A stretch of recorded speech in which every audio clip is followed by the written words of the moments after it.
السلام علیکم دوستو، ویڈیو دیکھنے سے پہلے ہمارے اس چینل کو سبسکرائب کر لیں اور نیچے موجود بیل آئیکن کو ضرور کلک کر لیں تاکہ ہماری ویڈیوز باقاعدگی سے آپ کے پاس پہنچتی رہیں۔ حضرت یوسف علیہ السلام کو اپنا دل سخت کرنا پڑا تاکہ ان کے بھائی ہوش میں آئیں اور اپنی بری زندگی کا سامنا کریں۔ انہوں نے بھائیوں پر ایک مضطرب نگاہ ڈالی اور فوراً جان لیا کہ بنیامین ان میں نہیں ہے، تو کیا انہوں نے اسے بھی مار ڈالا ہے؟ دوسری طرف وہ بھائی اتنا سنگین الزام لگنے پر شدید صدمے کا شکار تھے۔ جاسوسی کے الزام میں تو انہیں فوراً موت کے گھاٹ اتارا جا سکتا تھا۔ موت کے خوف سے وہ تھر تھر کانپنے لگے۔ یہودا نے ان سب کی طرف سے جلدی سے جواب دیتے ہوئے کہا، آقا، ہم جاسوس نہیں بلکہ کنان سے اناج خریدنے آئے ہیں۔ لیکن حضرت یوسف علیہ السلام اصرار کرتے رہے، نہیں، تم جاسوس ہی ہو اور یہ پتہ لگانے آئے ہو کہ ہمارے ملک کی کمزوری کیا کیا ہے۔ حیرت کا مقام ہے کہ خوف کی اس کیفیت میں جبکہ وہ موت کے شکنجے میں تھے، انہیں اچانک حضرت یوسف علیہ السلام یاد آ گئے۔ تقریباً 25 برس پہلے انہوں نے بھی ان پر یہی سنگین الزام لگایا تھا کہ وہ باپ کی طرف سے ان کی جاسوسی کرنے کے لیے ان کے پیچھے آئے ہیں۔ یہودا نے ایک بار پھر ہمت کر کے کہا، نہیں میرے آقا، ہم جاسوس نہیں ہیں، ہم ایماندار آدمی ہیں، ہم سب بھائی ہیں، یقین کیجئے ہم صرف اناج لینے ہی آئے ہیں، ہم ایماندار آدمی ہیں۔ یہ الفاظ حضرت یوسف علیہ السلام کے کانوں میں پگھلے ہوئے سیسے کی طرح اتر گئے۔ تو کیا انہوں نے جو کچھ اپنے بھائی یوسف کے ساتھ کیا تھا سب بھلا دیا ہے؟ ظاہر تھا کہ ہوش میں آنے کے لیے انہیں ابھی زلزلے کے سے جھٹکے کی ضرورت تھی، لہذا حضرت یوسف علیہ السلام نے انتہائی سخت لہجے میں کہا، نہیں، تم ہمارے ملک میں جاسوسی کرنے ہی آئے ہو۔ موت کے دہانے پر کھڑے ہو کر اب ان کا احساس جرم بھڑک اٹھا۔ یہودا نہایت ملتجی انداز میں چلانے لگا، میرے آقا، ہم کل 12 بھائی تھے، کنان کے ایک باسی کے بیٹے، ایک بھائی مر چکا ہے اور سب سے چھوٹا ہمارے باپ کے پاس ہے۔ ان کے دل بری طرح دھڑک رہے تھے، سب محسوس کر رہے تھے کہ خدا ہمیں ہماری اس سنگین گناہ کی سزا دے رہا ہے۔ بچنے کا کوئی راستہ نہ تھا کیونکہ حاکم مصر کی آواز کی گرج ابھی تک سنائی دے رہی تھی، میں کہہ رہا ہوں تم جاسوس ہی ہو اور اس سلسلے میں تمہاری باتوں کو اس طرح پرکھا جائے گا، جب تک تمہارا سب سے چھوٹا بھائی یہاں نہیں آئے گا تم یہاں سے نہیں جا سکتے۔ تم میں سے ایک واپس جا کر اسے لے آئے، باقی اس وقت تک نظر بند رہیں گے جب تک تمہاری باتیں سچ ثابت نہ ہو جائیں۔ یوں لگتا تھا کہ ان کی التجا کا حاکم پر کچھ اثر نہیں ہوا، چنانچہ 3 دن تک انہیں حراست میں رکھا گیا۔ حق بات تو یہ ہے کہ بھائیوں سے ایسا سلوک کر کے حضرت یوسف علیہ السلام کو بہت دکھ ہو رہا تھا۔ ان کا رتھ ان کے بنگلے میں داخل ہوا۔ اس شام غلاموں اور دیگر اہلکاروں نے ان کے رویے میں فرق کو فوراً بھانپ لیا۔ ان کے آقا کو بوجھل قدموں سے ظاہر تھا کہ ان کے ذہن پر ایک بڑا بوجھ ہے۔ انہیں کیا معلوم تھا کہ وہ اپنے بھائیوں سے ملے اور ان کی ملاقات اور ان کے ساتھ سخت رویے نے انہیں اتنا توڑ دیا ہے۔ حضرت یوسف علیہ السلام نے محسوس کر لیا تھا کہ خدا انہیں بھائیوں کو راہ راست پر لانے کے لیے استعمال کر رہا ہے تاکہ وہ انہیں ایک بڑی قوم بنا سکے۔ آسنات اپنے چھوٹے بیٹوں کے ساتھ بچوں کے کمرے میں تھی۔ جب حضرت یوسف علیہ السلام نے منسی کو اپنے ننھے بھائی کو بوسہ دیتے اور اس کے ساتھ کھیلتے دیکھا تو بے اختیار مسکرا دیے۔ وہ بڑی سنجیدگی سے بولے، خدا کرے تم ہمیشہ اپنے بھائی سے اسی طرح محبت کرتے رہو۔ آسنات نے دل سے آمین کہا۔ وہ جانتی تھی کہ اس وقت اس کا خداوند اپنے بھائیوں کے بارے میں سوچ رہا ہے۔ جب حضرت یوسف علیہ السلام نے انا کو کچھ دیر کے لیے باہر جانے کو کہا تو وہ سمجھ گئی کہ وہ تنہائی کی ضرورت محسوس کرتے ہیں۔ اپنے خاوند کی قربت کے یہ لمحے اس کے نزدیک کتنے بیش قیمت تھے۔ حضرت یوسف علیہ السلام نے منصے کو اپنی گود میں بٹھا لیا اور اس کا ہاتھ اپنے ہاتھوں میں لے کر اپنے بھائیوں سے ملاقات کا ذکر چھیڑ دیا۔ آسنات کہنے لگی، میرے سرتاج، آپ تو عرصے سے ان کے منتظر تھے، ہے نا؟ اور ہمیشہ یہی دعا کرتے تھے کہ وہ جلد آ ملیں۔ ہاں، میں تمہیں بتا نہیں سکتا کہ اس وقت میری کیا کیفیت ہے۔ اوہ، خون کے یہ رشتے بھی کتنے مضبوط ہوتے ہیں۔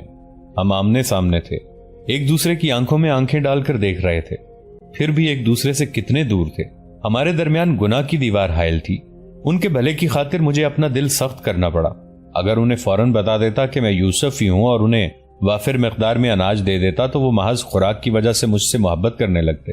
آنسو ان کے رخساروں پر بہنے لگے۔ سچ تو یہ ہے کہ میں آج بھی اپنے بھائیوں کو اسی طرح ڈھونڈ رہا ہوں جیسے سکم میں پہنچ کر کیا تھا، لیکن مجھے ان کا دل چاہیے، ان کی محبت چاہیے۔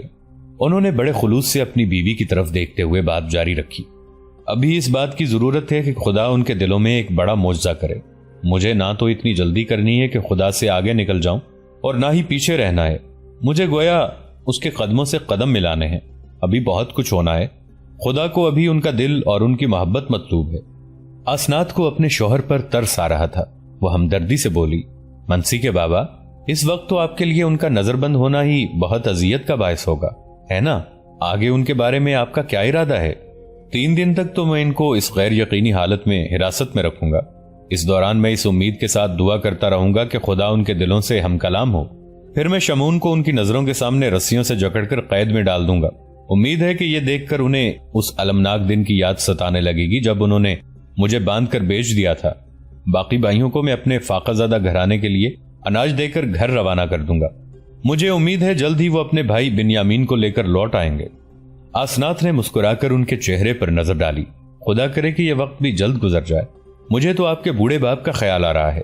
ایک بار پھر انہیں ایک بیٹے کی جدائی کا صدمہ برداشت کرنا پڑے گا۔ حضرت یوسف علیہ السلام کو ان دنوں اپنی رہائش گاہ ویران سی لگ رہی تھی۔ ان کی بیوی آسنات اپنے والدین سے ملنے کے لیے ہیلیوپلس گئی ہوئی تھی۔ بے شک انہوں نے ہی اسے جانے پر رضامند کیا تھا، لیکن بیوی بچوں کے بغیر یوں لگتا تھا جیسے دن گزرنے کے ہی نہیں تھے۔ ان کو گھر سے گئے صرف 4 ہی ہفتے ہوئے تھے۔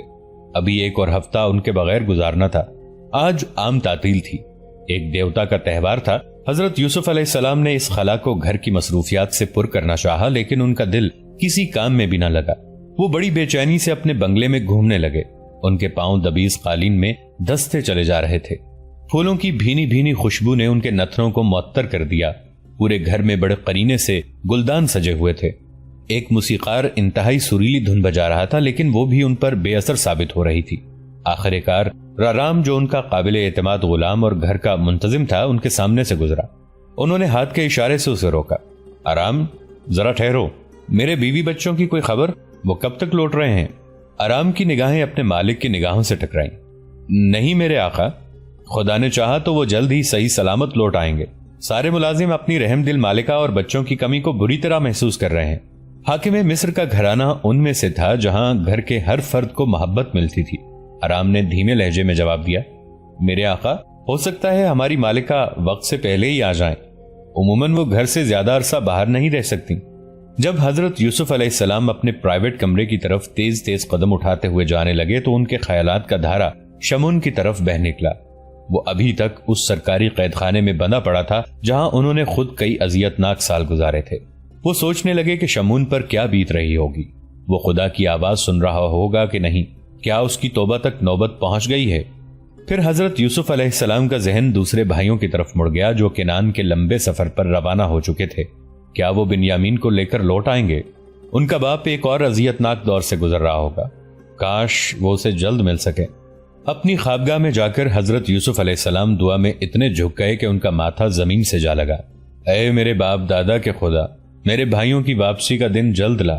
میرا دل بنیامین کے لیے تڑپ رہا ہے۔ میرے باپ کو توفیق عطا فرما کہ وہ اسے ان کے ساتھ آنے کی اجازت دے دے۔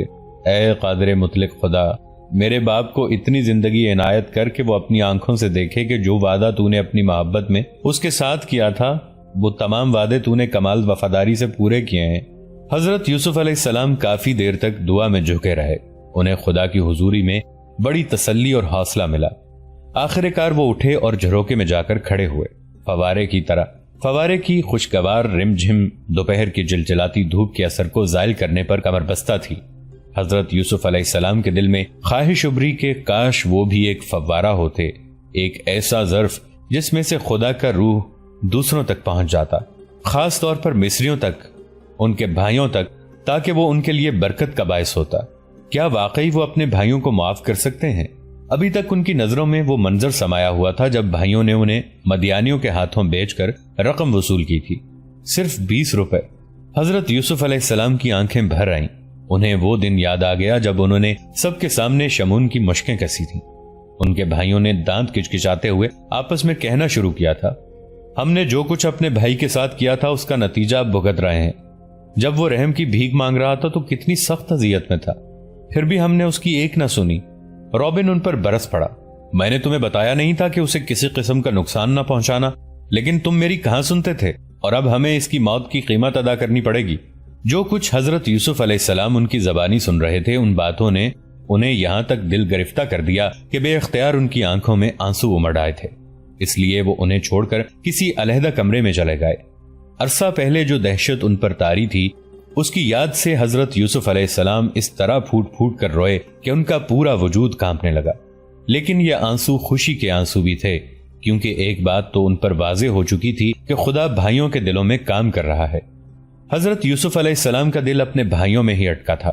انہوں نے حکم دیا تھا ان کے بورے غلے سے بھر دیے جائیں اور رقم ان بوروں میں ہی واپس رکھ دی جائے۔ انہیں سفر کے لیے بھی اناج مہیا کیا گیا تھا۔ ہوا کے گرم جھونکوں سے کھجور کے درخت سرسرا رہے تھے۔ حضرت یوسف علیہ السلام بے حس و حرکت کھڑے بظاہر بڑے غور سے اس آواز کو سن رہے تھے، لیکن دراصل اس سرسراہٹ میں انہیں ایک اور آواز سنائی دے رہی تھی، پہیوں کی چرچراہٹ اور گھوڑوں کے ٹاپوں کی آواز جو اب قریب آتے آتے آگے خاصی بلند ہوتی جا رہی تھی۔ تو کیا اس کا مطلب ہے؟ حضرت یوسف علیہ السلام کا گمان درست تھا۔ ان کے بیوی بچے گھر لوٹ آئے تھے۔ انہوں نے بڑی گرم جوشی سے آگے بڑھ کر آسنات اور بچوں کو نیچے اتارا۔ محافظ، غلام اور گاڑی بان اس خاندان کو پھر سے اکٹھا دیکھ کر بہت خوش ہو رہے تھے۔ 5 سالہ منسی اپنی انا کی گود سے مچل کر نیچے اترا اور بازو اوپر کر کے ابو ابو چلانے لگا۔ حضرت یوسف علیہ السلام نے فوراً اسے اپنی مضبوط باہوں میں جکڑ لیا اور بے اختیار اس کے گول مٹول گالوں کو چومنے لگے۔ منسی نے اپنے 3 سالہ بھائی کے سر کو چومتے ہوئے اصرار کیا کہ ابو اس کو بھی بوسہ دیں۔ حضرت یوسف علیہ السلام نے اس کی خوشی کی خاطر اس سوئے ہوئے پسینے سے شرابور گھنگریالے بالوں والے سر کو بھی چوم لیا۔ دیکھتے ہی دیکھتے جیسے اس بے جان گھر میں زندگی کی لہر دوڑ آئی، کھوئی ہوئی رونق واپس آ گئی۔ گھر میں ہر طرف چہل پہل تھی، غلام ادھر ادھر بھاگے پھر رہے تھے۔ کوئی حمام میں پانی بھر رہا تھا، کوئی ٹھنڈا مشروب لینے کو دوڑ رہا تھا، کسی کو ان کے کھانے پینے کے فکر دوڑائے لے جا رہی تھی۔ غرض اس تمام گہما گہمی میں ہر چہرہ گھر والوں کو واپس پا کر خوشی سے تمتما رہا تھا۔ خدا خدا کر کے حضرت یوسف علیہ السلام اور آسنات کو تنہائی نصیب ہوئی۔ انہیں یہ خوشگوار احساس ہو رہا تھا کہ جب تک وہ اکٹھے نہ ہوں ادھورے ہی رہتے ہیں۔ آسنات اپنے گھر کی باتیں کر رہی تھی، خاص طور پر را یعنی سورج دیوتا کے پجاری یعنی اپنے باپ کی۔ وہ کہہ رہی تھی، ابا جی ہمارے خدا سے بہت متاثر ہیں، کیونکہ کوئی دیوتا ہمیں اس خوفناک قحط کے بارے میں خبردار کر سکتا تھا اور نہ بچا ہی سکتا تھا۔ ابا یہ سب کچھ جانتے ہیں، لیکن پھر بھی۔ حضرت یوسف علیہ السلام نے اپنی بیوی کا ہاتھ اپنے ہاتھ میں لیا اور اس کی بات کو ختم کرتے ہوئے بولے، پھر بھی تمہارے ابا اگرچہ زندہ خدا کو قبول کر لینا چاہتے ہیں، اس عہدے کی وجہ سے بہت سے معززین آپ سے حسد کرتے ہیں۔ ابا کو اس بات کی خوشی ہے کہ آپ نے اس عرصے میں خود کو مصری رنگ میں اس قدر رنگ لیا ہے کہ بہت سے لوگ تو یہ بالکل بھول چکے ہیں کہ آپ عبرانی ہیں۔ خیر، فرعون آپ پر پورا اعتماد رکھتا ہے، اس کے بدعنوان افسروں میں صرف آپ ہی تو وفادار اور محنتی ہیں جنہوں نے مصر کو تباہی سے بچانے کا سامان کیا ہے۔ آسنات کی حیرت کی انتہا نہ رہی جب اس نے اپنے عہدے سے متعلق اپنے شوہر کے نظریات انہی کی زبانی سنے۔ حضرت یوسف علیہ السلام کی آواز میں ٹھہراؤ تھا۔ وہ کہہ رہے تھے، مجھے یقین ہے کہ خدا نے یہ اعلیٰ منصب صرف ہماری اپنی خوشی کے لیے عطا نہیں کیا۔ پھر کچھ دیر رک کر انہوں نے آسنات کے چہرے کو پڑھنے کی کوشش کی کہ آیا وہ ان کی بات کو سمجھ رہی ہے یا نہیں۔ پھر بات جاری رکھی، آج سپہر خدا نے ایک بات مجھ پر واضح کی، وہ یہ کہ اس نے پہلے مجھے اپنے گھرانے سے پہلے یہاں مصر میں اس لیے بھیجا کہ میں انہیں قحط سے بچا سکوں۔ خدا حضرت ابراہیم علیہ السلام کی اولاد سے ایک قوم بنانے والا ہے، یوں اتنے شدید قحط میں گھر کر وہ میری محافظت میں یہاں ترقی کر سکیں گے۔ آسنات نے بڑے خلوص سے اپنے دل کی بات کہی، میری جان، میں اس کام میں آپ کے ساتھ ہوں۔ آپ کا خدا میرا خدا اور آپ کے لوگ میرے لوگ ہیں، مجھے ان پر فخر ہے۔ آمین۔ حضرت یوسف علیہ السلام کو اس لمحے اپنے چوگرد خدا کی حضوری کا احساس ہوا۔ آسنات نے بھی اسے محسوس کیا۔ دونوں کچھ دیر تک بالکل خاموش رہے، پھر حضرت یوسف علیہ السلام نے سکوت کو توڑا۔ اس سے کوئی فرق نہیں پڑتا کہ کون کس عہدے پر فائز ہے، اصل اور ضروری بات خدا کے ساتھ ساتھ چلنا اور اس کا فرمان بردار ہونا ہے۔ خوشی اسی کو کہتے ہیں۔ یہاں تک کہ جب میں نے مصیبت کے طویل سال قید میں گزارے تو اس وقت بھی مجھے یہ خوشی میسر تھی۔ جب حضرت یوسف علیہ السلام نے اپنے گھرانے کے مصر منتقل ہونے کا ذکر کیا تو ان کا لہجہ پر اعتماد تھا۔ خدا کے وعدوں کے پورا ہونے اور اس کے منصوبے کی تکمیل پر انہیں ذرا بھی شک نہ تھا، لیکن کبھی کبھی انہیں خدشات گھیر لیتے تھے۔ انہیں ہمیشہ یہ فکر دامنگیر رہتی تھی کہ ان کا باپ بوڑھا ہے، کہیں وہ ان سے ملاقات سے پہلے ہی کوچ نہ کر جائیں۔ سارے گھرانے کا دار و مدار تو حضرت یعقوب علیہ السلام پر ہی تھا۔ ان کی ذات ہی پر سارے گھرانے کا اتحاد قائم تھا۔ ان کے منظر سے ہٹتے ہی ان کے بیٹے یقیناً وراثت کے لیے لڑ مرنے لگیں گے۔ اس طرح خدا کی قوم کبھی تشکیل نہیں ہو پائے گی۔ کتنا ہی عرصہ بیت گیا لیکن بھائیوں کی کوئی خبر نہ ملی۔ حضرت یوسف علیہ السلام کی بے چینی بڑھتی جا رہی تھی۔ فطیفار اور اس کے محافظوں کو حکم مل چکا تھا کہ ان عبرانیوں کے لیے اپنی آنکھیں کھلی رکھیں جن کے بھائی کو قید خانے میں روک لیا گیا ہے۔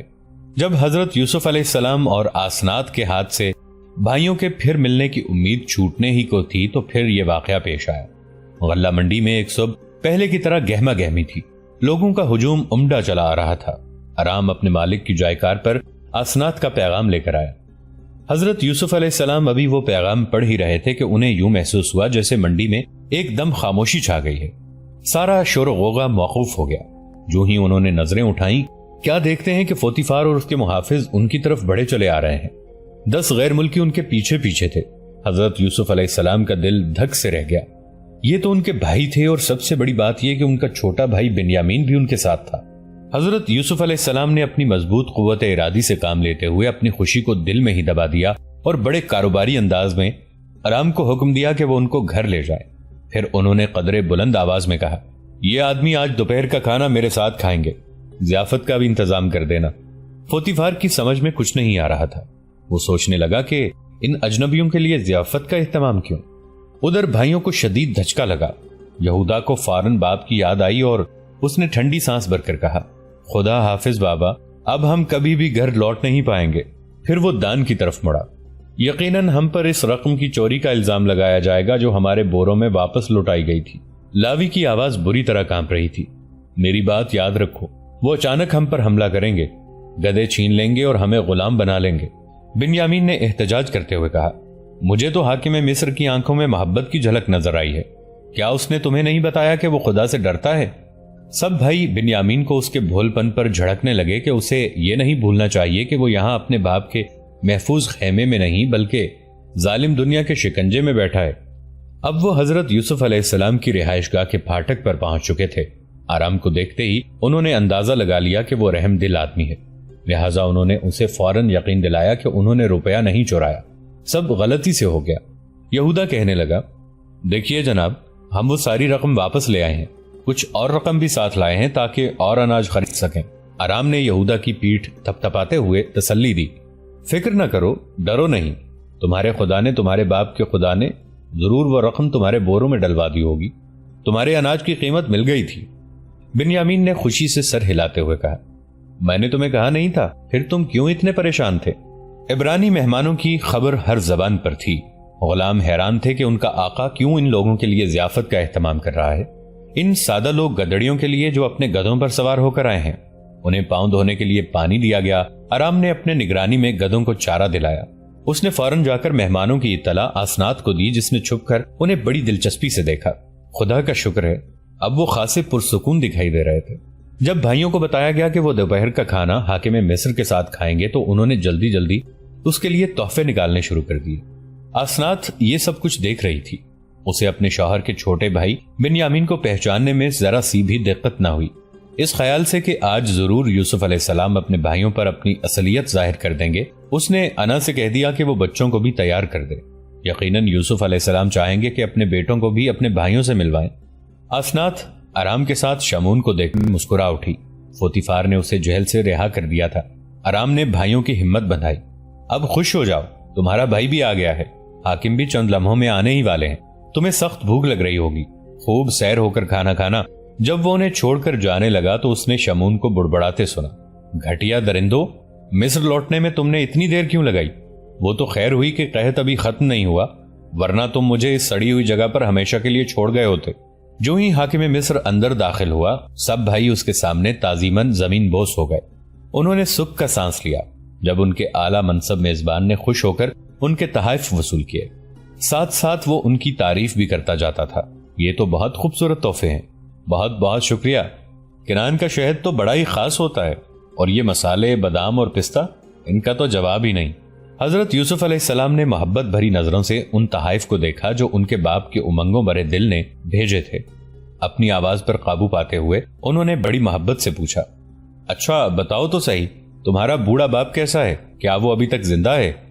وہ اس سوال کا جواب سننے کے لیے کتنے بے چین تھے، اور جب انہوں نے باپ کی خیریت کی خبر سنی تو ان کے دل سے ایک بڑا بوجھ اتر گیا۔ دوستو، آج کے لیے اتنا ہی۔ اسی کہانی کی اگلی قسط کے ساتھ بہت جلد حاضر ہوں گے۔ نیچے کامنٹ سیکشن میں اپنی رائے کا اظہار ضرور کیجیے گا۔ ہمارے اس چینل کو سبسکرائب کر کے نیچے موجود بیل آئیکن کو بھی ضرور کلک کیجیے گا۔ اگلی ملاقات تک کے لیے ہمارا اور آپ کا اللہ نگہبان۔